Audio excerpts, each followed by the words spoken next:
Morning, everybody. I'm sure all of you are already thinking about lunch already. Your brains are probably, a little bit low on sugar right now. So we're going to try to cover this ground. We only have 30 minutes. We have a lot of stuff to talk about. I got some great, very, very smart people on this panel. We got Yilan Kazi, Director of Data Science and Machine Learning at the United Health Group. Really cool stuff that they're doing with healthcare and machine learning. We have Anthony De Lima, Chief Technology Officer and Head of Digital Transformation at Neoris, is one of the show's partners. We have Sarah Rushinek, Business Technology Professor at the University of Miami, and Dr. Alex Liu, Chief Data Scientist of International Business Machines, otherwise known as Red Hat. Okay, fantastic.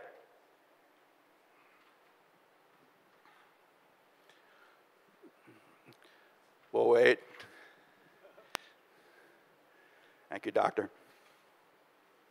Okay, so let's get right into this. So, cloud-based machine learning and performing predictive analytics using input from sensors on Internet of Things devices, such as health wearables, is fairly new, and are popular applications of this emerging technology. What other good low-hanging fruit opportunities for early applications are there right now? What do you guys think is the hottest stuff that could be applied to this right now? Well, I think first of all, it's an interesting conversation around AI, and I think that when we talk to clients, we typically split the conversation in two areas. First of all, it's the commercial side, it's everything around applying AI in financial services and healthcare, manufacturing, optimizing supply chains. So certainly AI and machine learning have a significant impact in there. But the other side for us, which is interesting, is what the future holds. And if you looked at the evolution of technology probably over the last 100 years, 100 years ago, the Wright brothers took to the skies. Within 50 years, the processing power of microprocessors grew about 1 billion times. The size of transistors today are basically about 14 nanometers, which, curiosity-wise, is about 14 times the size of a DNA molecule. So if you looked at the speed of processing and the capability around that, the implications for us in the future are significant. And I would venture to say that life as we know it today, 10 to 15 years from now, will be significantly and dramatically different. And I know that that's quite a statement, but the technology is evolving at such a rapid pace, and artificial intelligence is moving away from being self-taught by humanity, but actually teaching its own. I think the game of Go, for instance, where we shifted from teaching machines how to play the game of Go to them actually creating neural networks has become something phenomenal, right? And I think it'll mark the future in terms of artificial intelligence taking the next step. So I think it's moving away from us teaching AI to do what we call narrow AI tasks to being more general purpose, and that will have a significant impact on our lives. Yeah, you just take a look at the Hubble Space Telescope, which they had a reboot last week. That thing runs on an Intel 4625 megahertz processor. That's taking all the, the images of, the cosmos right now, and we rely heavily on that machine. The stuff that we have on your iPhone's about 1,000 times easily more powerful than what runs the entire Hubble right now. And that's just conventional x86 technology that we technically still use. That's not even counting things like, a quantum bit computing and adding that to the equation. So once that starts to evolve, it's really going to be wild. Dr. Liu, what do you think? Yes, and in terms of you mentioned that the low-hanging fruit and utilize IoT, because someone mentioned before this panel, billions of devices will be connected, which will generate huge amount of data. And I think another important development that we should look at is the satellite data. Right now, over 1,000 satellites and flying over us, and more are coming. And all this are generate a huge amount of data.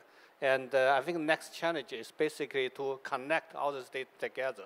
And the satellite data, the IoT data, together with the business data we have already, and then connect them, will be easily and generate good insights. For example, we can use the satellite for a business forecast, which has not been utilized yet, and it should be easy to use. And also, you can use the satellite data for crime and the control and other things in connect with the IoT data. I think a lot of them are coming.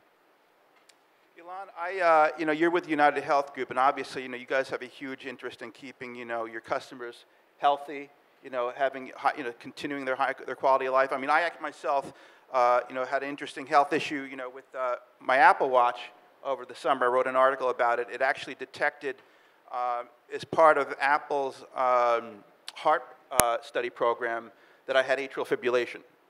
And I obviously had it for years and years, had no idea. And it's not the kind of thing that you can easily detect, right? You need to have specialized sensors. You need to have algorithms to find this kind of thing. Well, now that, I have this, they were able to correct the condition to me. I had a procedure done in August. They did an ablation on me, and now I have normal heart rate.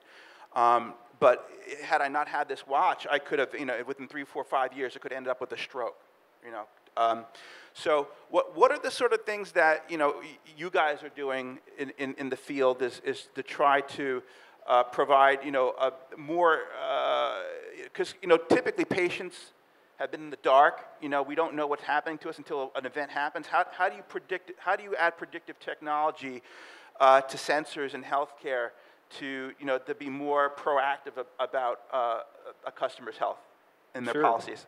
I think that's a great question, and your example about your Apple Watch really potentially saving your life, right? I think that's what not only technology companies but also healthcare companies are trying to do currently and into the future. And in terms of sensor technology, pretty much everybody in this room probably has a cell phone on them.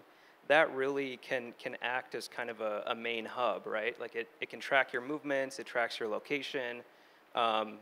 You may be able to add new software to it that is more sensitive. So detecting patterns that could tell you, are you becoming unhealthy? Do you have a disease or multiple chronic conditions that can be remediated by a physician? So I think just starting with the phone in our pocket is probably the lowest hanging fruit. And in terms of healthcare and what United Health Group is doing, it's really trying to make this as seamless as possible and helping out our members. And instead of having it where you go see a physician or you obtain healthcare because you're sick, it's really trying to make it more preventative and thinking about health as a whole human being.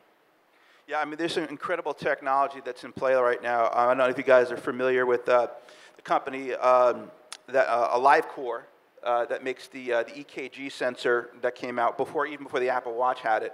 The single lead ECG sensor that's used in these little credit card-sized devices to check to see if you have atrial fibrillation, if you have abnormal heartbeats. They're actually coming out with a device that has 3 electrodes, so it gives you 6 leads of data. And they are actually able to detect blood conditions based on heart lead information, such as hyperkalemia, which is high amounts of potassium in the blood that's potentially kills thousands and thousands of children every year. So that's an AI application, that's based in the cloud, also on the watch hardware itself, on the physical hardware itself. We're going to have access to tremendous technology where doctors are going to be able to proactively know when we're experiencing an issue, and that's going to be tremendous. I think one thing I'd like to add to that, helping doctors be more proactive. There are studies that I read very recently about being able to detect the state of a person's health based on their voice patterns. And I think something like that can be very valuable. If you're calling into your doctor, calling into your nurse, and there's an algorithm that can detect different illnesses based on your voice, that's extremely powerful. And I think it sounds far-fetched, but it's already starting to happen today, which is very exciting. Professor? Yes, I'm also in the business school in business technology, but also in health informatics and medicine. And you can see how everything is merging together.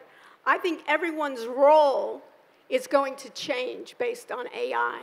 And you can think about in healthcare, you can think about the actual physician, a radiologist, for instance, is going to change completely. First of all, radiology can be done throughout the world now. So if I'm in the midnight shift, you don't want to be in the midnight shift. You can take somebody overseas to be on that midnight shift, but also in radiology, we can then look at the patterns, and what you're going to need is then the radiologists, maybe you won't have them basically reviewing slides, but putting in the knowledge into the knowledge-based systems. So I think that a lot of times we talk about tech.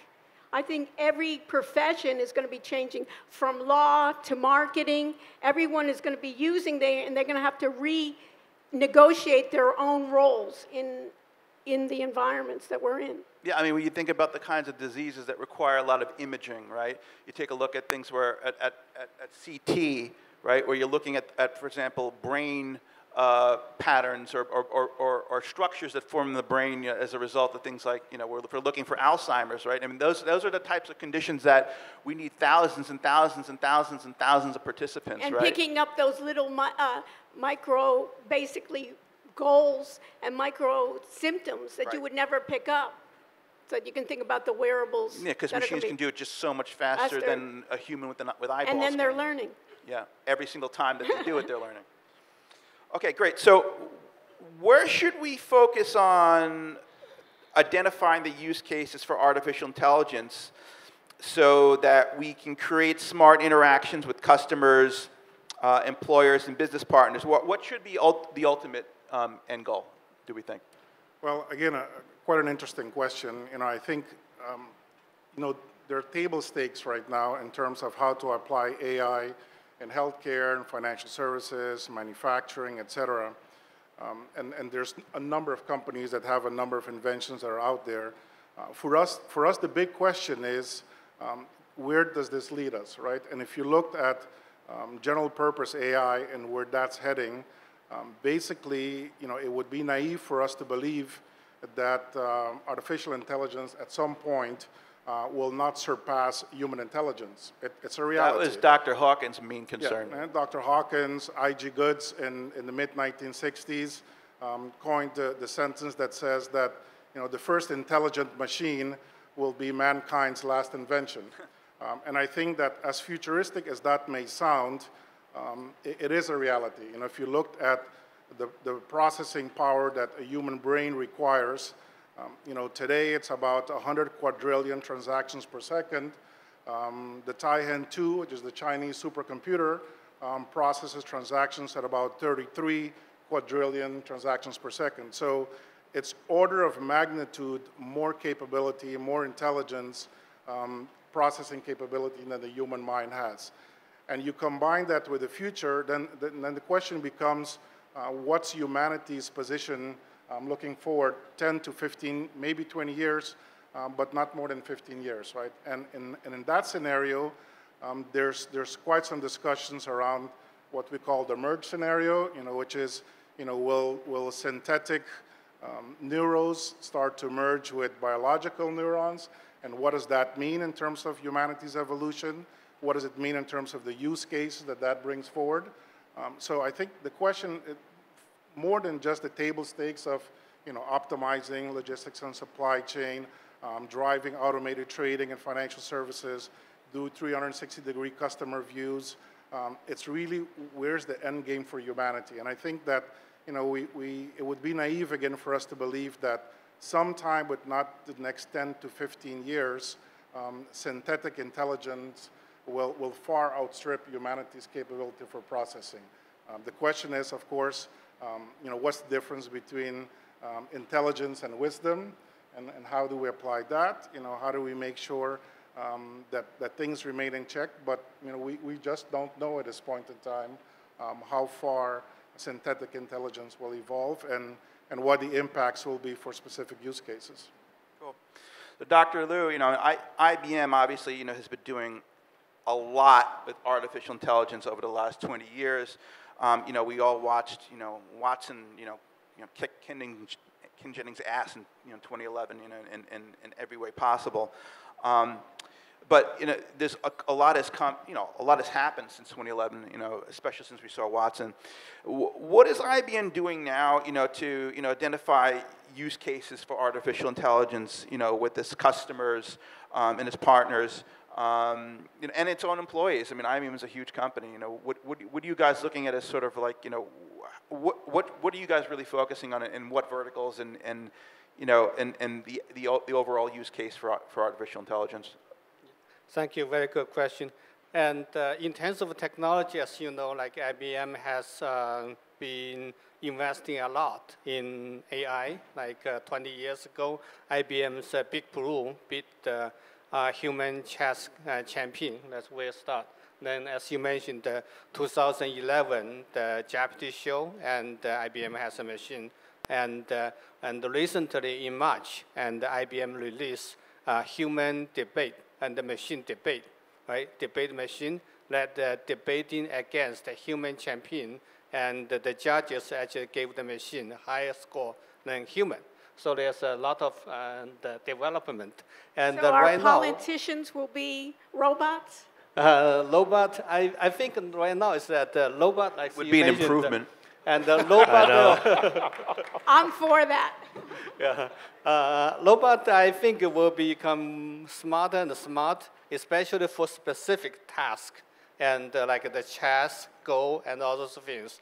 But overall, the IBM strategy is to create not only AI, and also mostly IA, means like individual intelligent assistant to help human, right? Because like, basically we need to empower human to serve human, not to serve machine, right?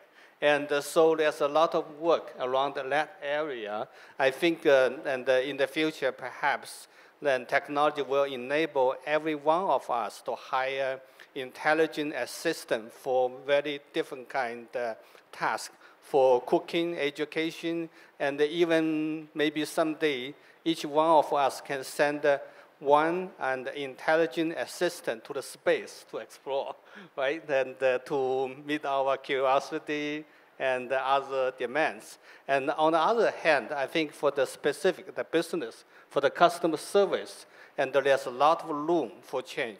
And for AI and projects. For example, if I go to some big company, and they usually will direct me to some place, say, okay, frequent asked question is here. Then you type a question, they will direct me to some kind of Wikipedia, some stuff. Most people will say, bye, I don't want to go there, right? I want to be a customer, not a student. And so this area, there will be a lot of work needed to create really intelligent assistant to help and the customer, and also will bring some very huge impact and for the corporations and also for the customers. So there's a lot of work to come in and to help us as intelligent assistant, in my opinion. I think in terms of value, it's really, any AI solution that can save time and save money, that's really where we can start prioritizing what's going to be created. I think from a healthcare lens, who really likes to go into a doctor's office and sit there for 25 minutes? Raise your hand, right? Nobody likes to do that. And I think there are ways where you can predict how long the previous appointment is going to take. Like that's something that is super low-hanging fruit that would just create this seamless experience for the patient. I think another point was brought up about human intelligence and machine intelligence, and I think we're just really starting to define both of these areas and really trying to determine what are machines just exponentially better at versus what are humans better at. And I don't think it's necessarily a threat to humanity or a threat to our intelligence, but I think we're still trying to figure out ways to use technology efficiently, while at the same time also figuring out what is it that humanity is really, really good at that can't really be outsourced to technology yet. That's really cool. So let's think about, moving forward, what we need to sort of make the next major, quantum leap. What are the critical tech components that will accelerate the evolution of AI? I know we talked about qubits and things like that before. What is the overall impact of the evolution of artificial intelligence on companies, communities, and humanity as a whole? I mean, it's kind of an existential question, right? But it's a very big question. I would say that, you know, even before you start with technology or data or whatever, it really has to start with educating the populace on what machine learning is, what artificial intelligence is. I think people have this image that it's going to turn out to be this very evil thing, and it's going to, you know, take over the world, and it's going to make us all extinct. But at the end of the day, there has to be a better message around what can it do that's very positive to humanity. How can it save lives? How can it improve our lives overall? So I think it starts with communication, and then I think with technology, you know, we see this exponential growth curve in terms of efficiency, system, simplification. I really see it in the next, you know, probably 10 years, it's going to be at least $1 trillion industry, if not more, the way that it's moving. Let's flip this on its head a little bit, because we talk about teaching machines how to do things, right? Because that's kind of like what we're trying to do. So, Professor, what can we learn from machines, right? Can they teach us anything to be better people, or more educated, more intelligent people, for that matter?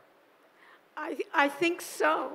I think when you were talking about education, first of all, when you said that we need to teach people AI and what AI, machine learning can do, I think most people are using technology and they're not even aware that it's in the background. So I don't know if we need to teach per se AI and machine learning, but we need to be able to relate. And what I see is there has to be a combination.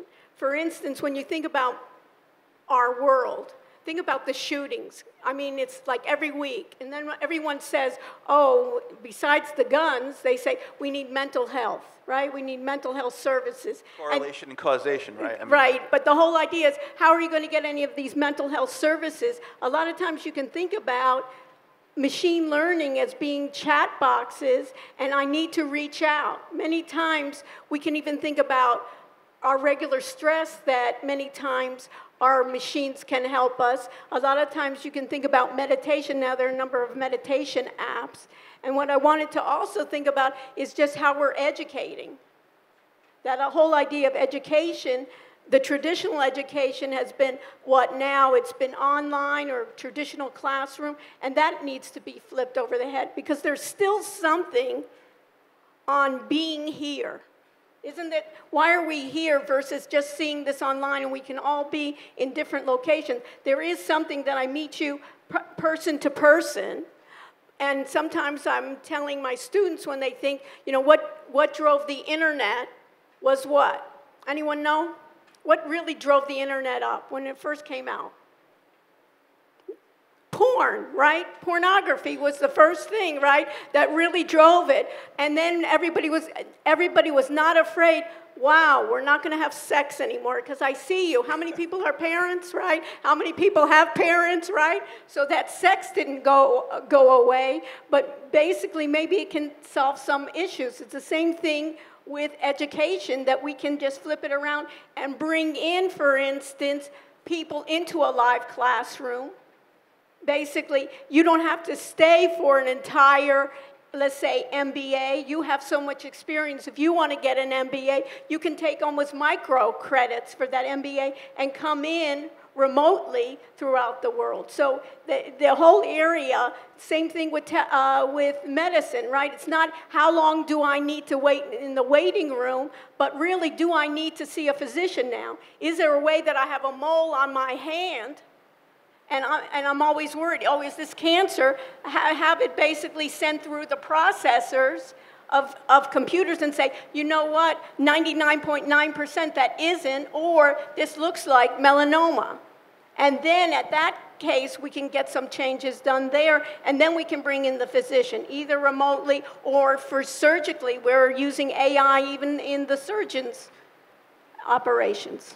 Yeah, I mean, I think, you know, just to strip down your question a little bit, because I think it's a phenomenal question about, you know, how technology will drive change. And I encourage everyone to take the time and really dive into the game of Alphago that was developed by Google's deep learning group.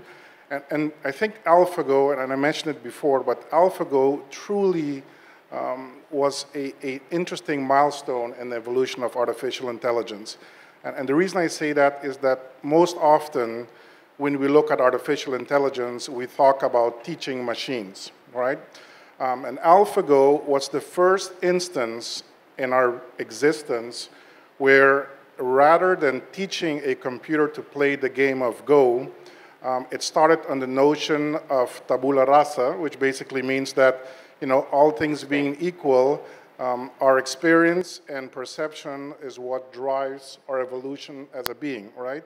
And if you looked at AlphaGo, basically it was the first time that we found a way to create algorithms and neural networks that in turn created their own neural networks and continued to evolve, right? So it was not teaching AlphaGo how to play the game of Go, it taught itself, right? And in the third iteration of AlphaGo, which basically beat its opponents 100% of the time, was all self-taught, self-evolving, and basically played the game like no one else before. So I think that we do have to start moving away from the notion of us teaching artificial intelligence. I think the reality is that we're moving away from narrow AI. Yes, Siri and Alexa understand us better over time. Google Translate gets better at translating. Amazon is great at suggestive selling and buying, but quite honestly, we're moving past that scenario, and I think, again, 10, 15 years from now, the technology will have evolved to such pace that it'll probably outstrip our capability to do computational capabilities. So. Wow. So we have a couple of minutes left, so let's go into the closer before they throw us out of here. So what really lies ahead for artificial intelligence? How far are we from, significant breakthrough advancements? Where will the biggest impact occur, and what vertical industries will happen in? I think the healthcare to me healthcare and education to me are the most fascinating ones. I think education by far, to me is the most exciting one, because now we're able to fine-tune education in ways never done before. We're able to understand, the principles of teaching per the individual, and consequently are able to fine-tune how we teach. In the area of healthcare, other than the table stakes that we've kind of mentioned in this panel, we are getting into the era of neurolinking and connecting to our neural cortex. By the way, we already connect computers to the human mind. Patients that have Parkinson's disease are already being connected up to computers to be able to control their behavior. So that will continue to evolve.